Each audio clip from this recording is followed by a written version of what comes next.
તો hey guys good morning welcome to the new blog. તો આ તો બેસતા હશો તો બધાને હેપી ન્યૂ યર અમારા ફેમિલી તરફથી. તો આ તો જો મૂન પપ્પા બે ખેતરમાં આવ્યા હતા દીવો કરવા માટે. તો અમારું ખેતર હ આ પહેલું ખેતર હ જોઈ દીવો કરો બેસતા ના દાદ દીવો કરવો પડે. ચમ પપ્પા એવું હે કરવું પડે લક્ષ્મી છે એવું. તો જો અમારું ખેતર હા ભાઈ તમને આગળ જઈને ભાઈ બીજું ખેતર બતાવો. તો જો આ અમારું બીજું ખેતર હા આના દીવો કરો. આ અમારું બીજું ખેતર ભાઈ એમાં આપા અમને ખેતી કરતા હતા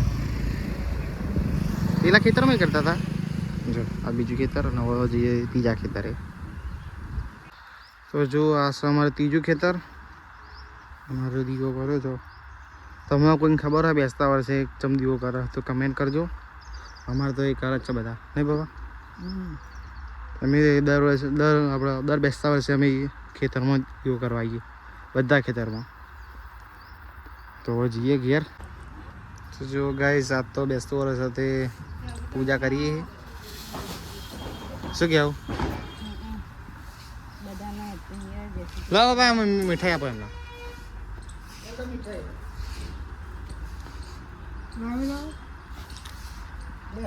જો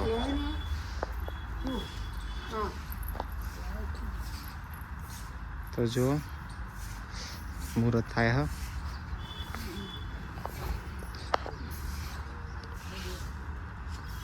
મમ્મી પપ્પા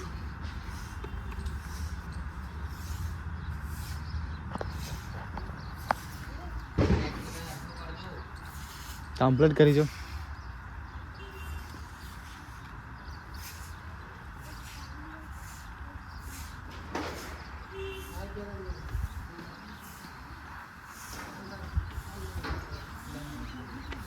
તારે એમ નહીં હા હું શું કહું એવી પ્રાર્થના કર કે અત્યારે 3 ગાડીઓ હોય ને પર વરસ આવતી હોય તો 6 થઈ જવી જોઈએ ડબલ થઈ જવી જોઈએ આની તો કહેવાય.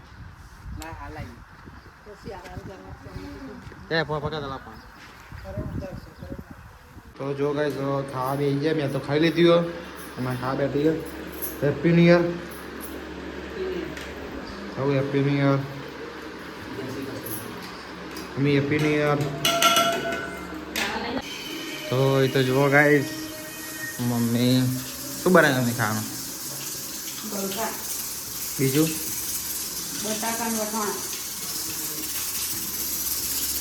પણ એમાં પીલી નાખજે. જો સુવાની બાટલા ભરા હા. Happy new year happy new year.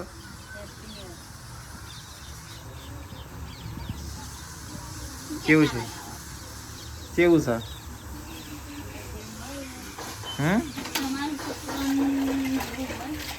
તમ ના તમને મળે હા.